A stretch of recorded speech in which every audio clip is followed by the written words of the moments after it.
Hey, what's going on, y'all? It's your boy 3 Stacks in this thing representing Team King of Games.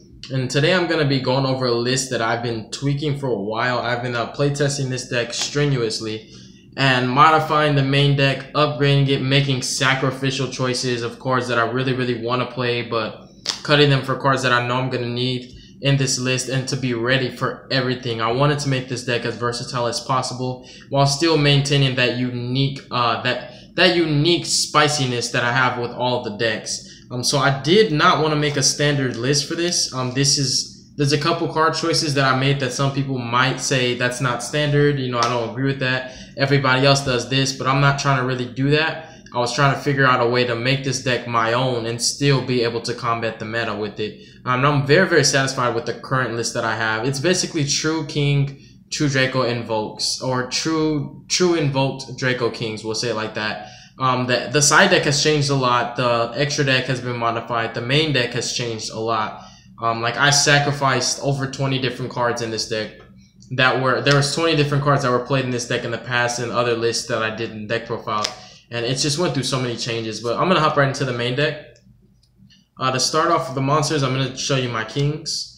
I'm only playing 5 kings now. I was playing the Water True King. I'm still debating on whether I take in at least one in my list. Because my idea with the kings, with Mariamne and Barastos the Fathomer, I will show you my homeboy right here, is when you open up with any of those cards in diagram, it equals an instant masterpiece. Even with Barastos, if you destroy him with diagram, he will special summon Mariamne, and you will search your Apocalypse. You can use Apocalypse to destroy her, and then search your masterpiece on your opponent's turn. So what I'm saying is having a diagram in any of these cards is an instant masterpiece. This deck is like Masterpiece Turbo. It really is. It gets Masterpiece on the field faster than Demise decks do. Than, you know, like a Demise, Duality, Pot of Desires, like a True Draco deck that has all the drop power. I basically get Masterpiece out on my first, well, not on my first turn, but I get it out on my opponent's first turn when I go first, which is pretty insane. So I'm just playing the 5 kings. I'm still on the fence about running the Water True King because I love the combo with Calamities where you detach from him and then call water, make your opponent's monsters waters, and summon the water Barastos by destroying 2 and then banish 2 of their back rows, especially in the Paleo matchup. You don't even have to call water. You can just reveal Fathomer and just destroy it, which is pretty legit. Like, I like it a lot. So like I said, I'm still on the fence about him. The reason why I cut him was because he had no synergy on his own. I had to open up with him in tandem with either like a diagram, set rotation, or terraforming, or a way to Invoked, and I could just fuse with him and make the water fusion. Well, ultimately, the card had no individual value on its own. Just like Mariamne, but she is an exception because she is an instant masterpiece without the stipulation of trying to search on your opponent's turn.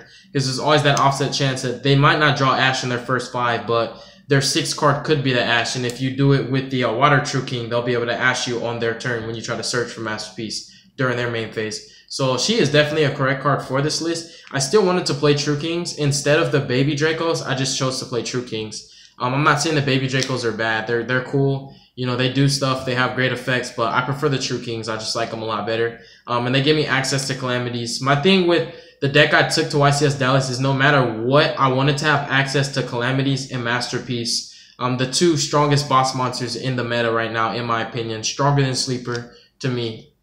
Calamities literally just steals turns and wins games. And Masterpiece is really annoying. So that's it for the kings. I guess we'll just move them right here. So keep showing the monster count.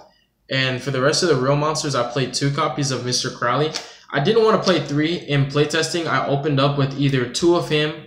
I opened up with 1 of him in a Magical Meltdown, or I would open with Meltdown and 2 of him, and that was just horrible because there's 3 the same.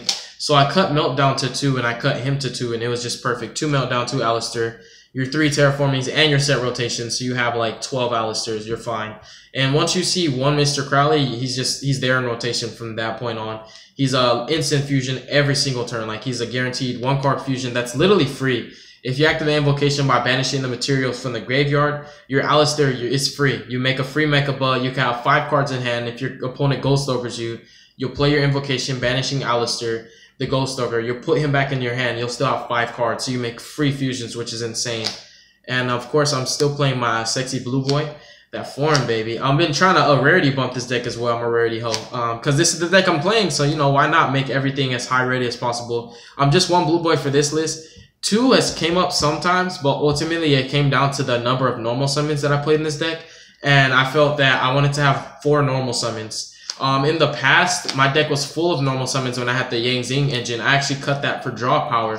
Not because it was bad, but I had realized that Yang Zings just would never be the same anymore without Denlong. They're still good, they're still powerful, but they're at 50% of their potential. So I actually cut the Yang Zings from this list because I didn't want to like basically make have a chance that my opponent could just blow me out the water by opening up with all Yang Zings just because I didn't want to let go of the dream. And that's ultimately what it was. It was just like my emotions were clouding my better judgment. And I was like, but I love my Yang Zings. I want to play him. And I just cut him from the list.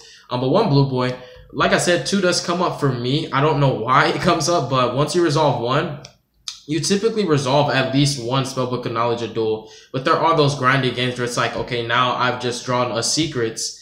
And I can totally like secrets for knowledge and just go secrets for him and then use him to go for knowledge. Because it's like, you know, I have a secrets, but I don't have Alistair. I don't have another spellcaster, and I've already used my first blue boy, and I just have a secrets. I could play a search knowledge, but I have no target. So it does come up, but ultimately it's better to just play 1 for this list in particular because everything's so tight. Like there's still a lot of cards that I wish I could play that I just can't fit. And for one of my main spicy techs, I'm playing 1 Jalgan the Spiritualist. I'm actually on the fence about this card, about playing him at 2 in this list. I really, really love Jalgan a lot. I decided to main deck him. Ultimately, I wanted this deck to be as control oriented as possible and to have a stun base in its core. It's a combo oriented deck and it does get to go off. It's pretty crazy. Like it doesn't special summon heavy. It just goes off. Like it just established itself so well and gets high advantage. And it's able to interrupt your opponent to the fullest. And Jalgan was one of these cards that I felt having an active floodgate on the field would really help me out a lot. In addition to him being a light target for my Mecha Buff Fusion, you could just normal summon him and cockblock your opponent. And they, of course, are going to try to attack over him before they leave their main phase. You'll flip your Apocalypse of Return and you'll summon Masterpiece. And then they'll go back to their main phase and change their whole line of play. So it really confuses them. And if they can't get over it, they can't special summon. And this is also like a blowout when you're going second. If your opponent has an established field of special summon monsters, you can just drop Jalgan and just blow them up and then put them under Vanity's Emptiness after. Yes, he does have 200 attack, which kind of sucks, but the ultimate goal is not to have him at high attack. The ultimate goal is to have him on the field so that your opponent cannot special summon. Because there are certain decks that rely heavily on special summoning. And of course, I do understand that there's that offset chance that somebody could just normal summon and attack over him. But you have to play this card smart. If I see it in my opening hand, I think really hard about what I want to do with him and how I'm going to go about it. Because sometimes it's better to hold him and just make another play and have him as your backup trump card. It's like Twin Twisters, but even better. Because you discard from him from hand, but it's not even a cost to discard. He's just really, really good, dude. Like, I love Jalgan the Spiritualist a lot. I feel that my list plays him a lot better because I have the spellbook engine and he's like great fodder for your fusion outlet. So I just felt like I just wanted to play Jalgan. It was like just a no-brainer. I argued with myself overnight and was like, screw it, I'm playing Jalgan because I wanted to play him so bad. And I was like, well, what if I draw him in the time I don't need him? Ultimately, it was like, it's worth the potential risk of drawing Jalgan when your opponent is playing True Dracos. Like, the worst that would happen at that point is they can't do the Wind Witches. But I still like it. I love Jalgan so much. He's insane. I think I explained him enough, but yeah, this is my spicy tech. No True Draco players are playing this guy. It was totally like a inspiration thing that I got from my own self when I was upgrading my my spell book, my Dark Magician spell books, and I had my Jalgans. I was like, wait a minute, I'm gonna try this out, and he works beautifully. So the monster lineup is literally just 9 monsters, and then the rest are hand traps. And we're starting off with the best hand trap in the game. Ash Blossom and Joyous Spring. I hope this girl gets that ultimate reprint. She deserves it. Ash puts in so much work. If you're not main decking Ashes, I don't know what's wrong with you. I even could have made an optimal Demise build for this deck, but ultimately hand traps gave me more advantage than drawing 3. It sounds crazy, but it's true. I'd rather have an Ash in hand than draw 3 off of Demise. And if you're playing Demise, you can't play hand traps. Then we're playing 3 Ghost Ogres. 2 ultimate rares and 1 super. I just need a rarity bump this super into an ultimate rare. But I actually bumped my Ghost Ogre and Snow Rabbit to 3. I was realizing so many games where like she was putting in so much work, and then there's hands where I would open with Ashe, and I was like, dude, I wish I had Ashe and Ogre. And I was like, you know, if I played them at 3, I would open up into at least one of them quite often, if not both of them. She not only puts in work against the Trick Stars, cutting off their field spell, and sometimes it's smart to Ghost Ogre the Kandina, because like they'll go with the Trick Star Light States to search Kandina. If they don't have the Licorice in hand, you can Ghost Ogre that, and you can kind of read it. Because if they open double Light Stage, they're going to use one to search Kandina, the other to search Licorice. So sometimes like it's not something that's optimal, but sometimes it is smart to Ghost Ogre Kandina. Because like I said, there's going to be no Licorice on the field, and they can just reincarnate you. But they won't be able to burn you by controlling the Licorice, which I find was really, really cool. And there's also the scenarios in the mirror match when your opponent uses their Mechaba or their Invoked Raijin on you, and you just Ghost Ogre it and kill the Invoked Fusion. It's also insane against Spirals. This hit Helix. Helix is forced to use the effect to search because he's no longer on the field, so the monster cannot be summoned linked to him. It's also extremely detrimental when you Ogre your opponent's Firewall Dragon. Like, for example, if they use Firewall to add and you Ogre it, they do get the advantage off of Firewall, but they lose the arrows that he had to allow them to extend their plays and summon more monsters from their extra deck. There's like just too many cards that Ogre hits. Sometimes Ogre's a lot better than Ashe. Even in the true Draco matchup, like this just murders them against their continuous spells, their continuous traps against Diagram. And also there's another reason why I wanted to play this at 3. I've been having a hard time dealing with Pendulum Magicians. And ultimately, it came down to this. Like, when I have Ogre in hand, I can pretty much blow that deck out. Because they'll flip the Time Pendulum Graph Trap and try to pop cards on my field, and I'll just Ogre it. They lose their one form of disruption, and I could just play whatever I want without the worry of them, like, trying to destroy any more of my cards. Because the Time Pendulum Graphs are hard ones to return. So we play the 6 hand traps, the Ghost Sisters, and of course, the sexy Maxi. You have to play Maxi. So I'm playing the 7 hand traps now. It's just like, this is the best one. This actually put in a lot of work in my Paleo matchup last Monday. I was playing my homeboy CJ. Shout out to CJ. I like demolished him game 1. I had Masterpiece on field on his turn during his main phase. He normal swap. I chained Apocalypse to Tribute, and I tributed my Alistair. Just dropped Masterpiece. He bounced his Swap Frog. I was thinking about popping it, but I was like, you know what? No, I want to pop something else. So he set 3. I popped one of his back rows during the end phase. It was actually Paleozoic Maria. And then during my standby, he activates another Maria. I chain Masterpiece to that. It goes to grave. And then when I normal summon my Alistair, he activates the Dinomitius thing to banish him. And he tried to chain trap. I chained Maxi from hand and prevented him from getting any kind of field presence. And I let him banish my Alistair, but he ended up just so far behind at that point. And the Maxi really was what helped me, because I was thinking to myself, you know what, like, if he gets at least one monster on the field, that could be a problem for me. I was just, like, really, really scared of what was going on. So, like, Maxi really put in work. Like, I didn't even think of that. I was like, oh, my God. You know what? In the Paleozoic matchup, you can chain Maxi if you're planning on, if you're not going to, like, use it to draw infinite cards. You can just chain Maxi to their traps to make him miss timing. I was like, wow, that's insane. Maxi put in work. And then that's it for the monsters. We play the 7 hand traps and the 9 real monsters. Then moving forward to the biggest part of the deck, which is actually the spells. We play 3 double Ds. We also play 2 copies of the hot sauce right here. You don't want to play 3 in my opinion, because it is a hard once per turn. It is horrible to draw multiples of these. It's still horrible to draw a Meltdown and an Alistair. But sometimes it was good. Like it was good when I was playing against Lights Warrants. I activated this because I was trying to banish his Snow, and he tried to chain Snow to my invocation. And I was like, you have to read this card. You can't activate anything in response to it.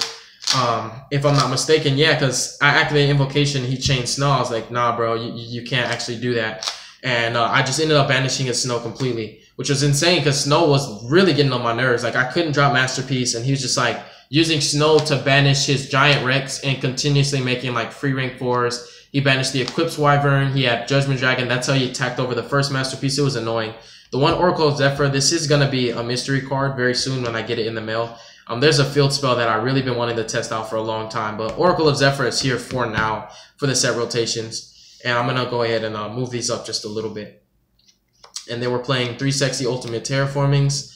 Woo! Boy, I've been working hard on those rarities, getting this deck blinged out. Terraform is just a no-brainer. I call it Optimus Prime, and this is just like, it's either instant like Mechaba, any Invoked Fusion you want. If you see this, this can equal Masterpiece. When you see Terraforming it can be game. Like, it can win you games. It's just insane. Set rotation, I love a lot more than terraforming because it's a bit more versatile and it's not ashable. Somebody seriously tried to ash my set rotation. I was like, dude, I'm just setting from the deck to the field. And he's like, yeah, it's coming from the deck. I was like, so ash stops cards from being set from the deck. Okay, bro. Are you okay? You took your meds today? 3 set rotations. It's insane. Basically, if your opponent has ash, the problem is you're going to get your field spell on the field, and they can ash it, but you keep it. So you'll keep your diagram. So this is a bit more versatile playing around ash, whereas if you have terraforming, aka Optimus Prime, they can just ash that, and you won't get to add your field spell whatsoever. So I like this a lot. And this saved my life. I actually killed a Trickstar player who took away my whole hand with the Joel Lock combo because I chained set rotation in standby when he was burning me and banishing my hand. Basically, I didn't have it in opening hand, but when he banished my hand the first time and I drew my fresh 6. No, it was 5 because I ashed him. I drew my 5. I drew into set rotation as the 4th card. Then he activated the 2nd rotation and then chained his Joel Lockbird. Then I chained set rotation to his Joel Lockbird and set my magical meltdown and gave him Oracle, took my hand, and he depleted all of his cards. All he had left was Licorice and the Trickstar Light Stage. Then he top decked, I don't know what it was, but he said it. He attacked for some damage. I was like, cool. I drew 1 card, took 200 damage, flipped Meltdown. I made a Mecha Bus, sat on it for 3 turns, and ended up killing him with that. It was just retarded. Like, he took my whole hand away, and I still won. And the funny thing was, like, most people scoop when they do that combo, and I guess he really thought I would have scooped. And we're playing 2 copies of Spellbook of Secrets, the Sexy Germans. The Spellbook engine, I'm just doing pretty much a standard lineup, you could say. Just 2 and 2. I don't want to brick on either of them. You could play 3 secrets, but still, there's the chance of drawing into a hard once per turn card in multiples in your first opening hand.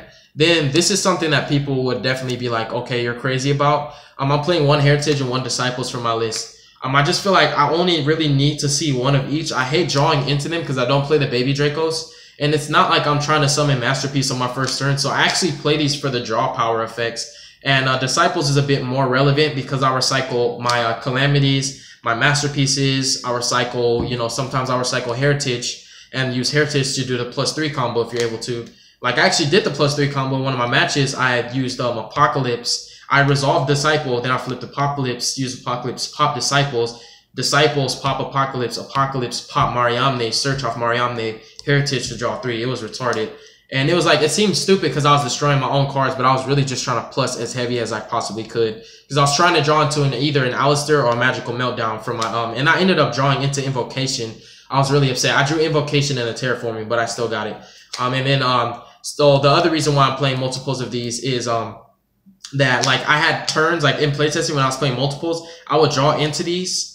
And then I draw like a diagram, and it's like the most you could do with that is like pop 1 of these and search a Heritage and like draw, but it gets you nowhere ultimately.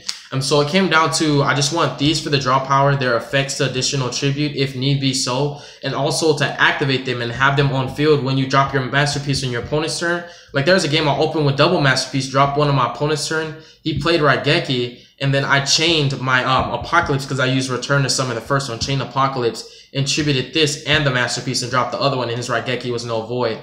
So they're good, but they're just like not something that I personally play at multiples of.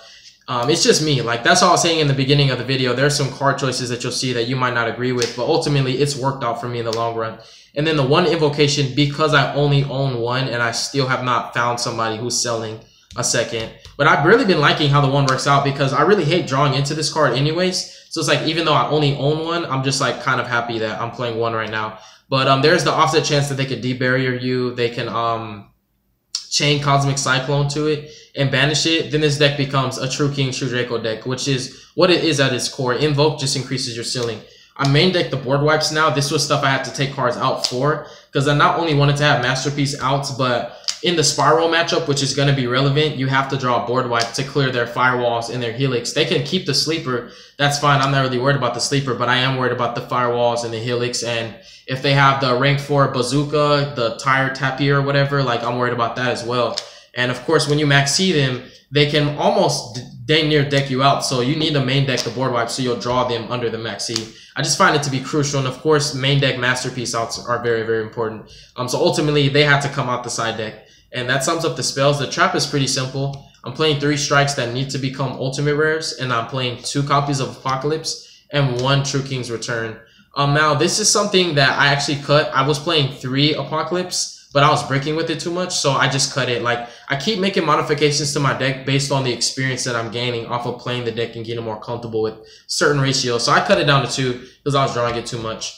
I'm still on the fence about the anti-spells, wherever they are, because they are continuous traps. So I was like, you know, it could hurt my deck, but at the same time, it's a continuous trap to tribute. So it's something I'm on the fence about, like side decking, because right now I don't side them because like it hurts me so much. But that sums up the main deck, and then the extra deck is side deck. No, extra deck is 1 Calamities, 1 Phantom Fortress, and a Blathanir. It's very important to have access to these cards, in my opinion, and I love that my deck is going to be the only one. If there's no dinos, I'm going to be like the only person who can make Calamities and make this card. This is your out to anything that can't be destroyed, can't be targeted, or anything like that. He just banishes it.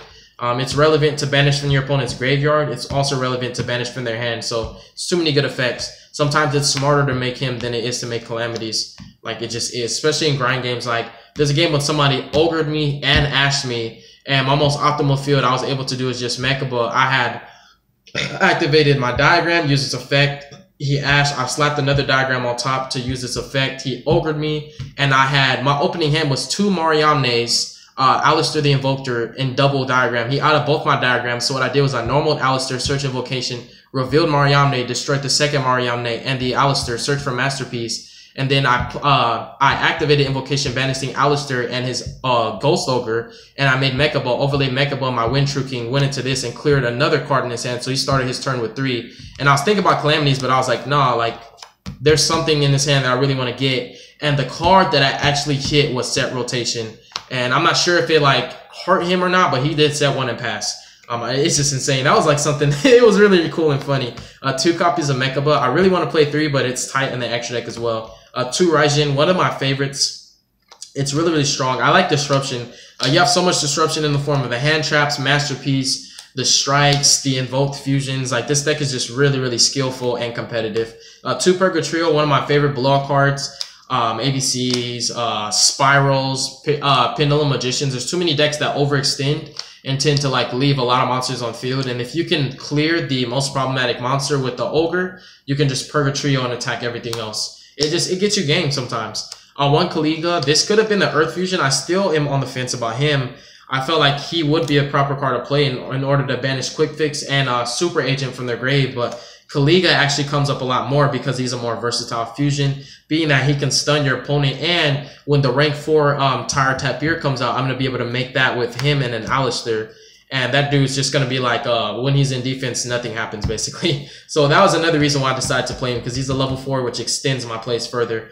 Like, if you open with him, an Ogre, an Ash, or a Strike, your opponent will basically not be able to play any monsters that turn. It's insane. It's like a skill drain that's retarded.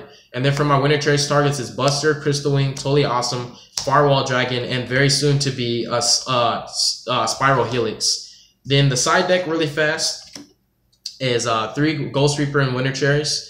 It's very important to have this card in your side deck or your main deck for this format, because ABCs are going to be a thing. The Spirals are going to be a thing, and Paleozoics really do need Totally Awesome to do a lot of their plays. To get quick access to spamming their frogs. So I feel like this is just too detrimental against all those in all those matchups, and since those are the current best decks, Winter Cherries is a must-have. Then we have 3 Drolls. This hits the Draco matchup. It just like makes it a walk in the park. Because you take 1 turn from them, and then my deck, all it needs is 1 turn, because I'm just going to drop whatever I want and just walk all over you.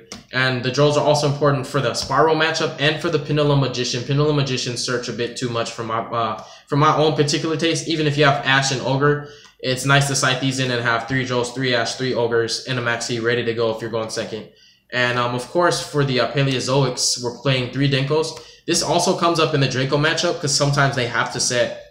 They can activate the spell and like tribute it to summon the monster. Of course, that's relevant, but they can't set their traps. And if they open up with the trap to tribute summon, they can't tribute summon basically, which can still a turn from them. They also can't set like their return or their apocalypse to make Masterpiece on your turn. And if anything ever happens, like the worst case scenario, because like what I like to do with Denko is I'll set my apocalypse or my return, and then I'll activate it during their standby so that I control no sets now, and then you'll be under it. So worst case scenario, if she gets in trouble, you could just tribute her for the Masterpiece.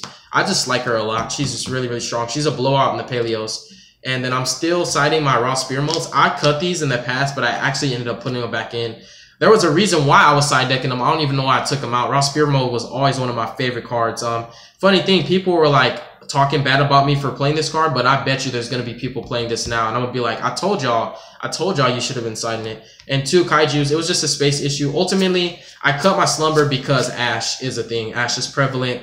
And I don't want a board wipe that's susceptible to a hand trap, if I'm making sense. So ultimately, I cut the Kaiju Slumber and my 3rd Kaiju for 2 raw spear modes, which is a much more versatile Kaiju. It hits multiple threats. If they have double Firewall Dragon and Spiral Sleeper, I can just tribute all 3 for raw spear mode. And Spirals can't get over this because it targets. And if you tribute their Firewall Dragons, they lose their only way to actually out this.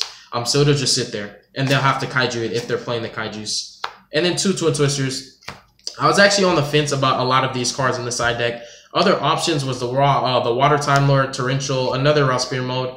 Anti-spell is something I really was like debating with myself, because not only does it like turn everything off in the Pendulum matchup, and it can hurt a lot of decks like Light Swarms, even Spirals, they have tons of spells, but because it's a continuous, and I don't play very many continuous traps from my Masterpiece, so I was like, this has dual synergy. But I'm still debating, like I'm still like thinking, and of course the Slumber could have came in. And the second Jowgen still could have came in. I'm still like working on the deck, but I definitely wanted to showcase my progress so far. I'm really enjoying the deck. It's a very competitive and powerful deck, and I just like that my build's really spicy. I enjoy this deck a lot. It's actually fun. Thank you guys so much for watching the video. God bless y'all. Be safe, make good choices, and don't hurt your brain cells. Peace.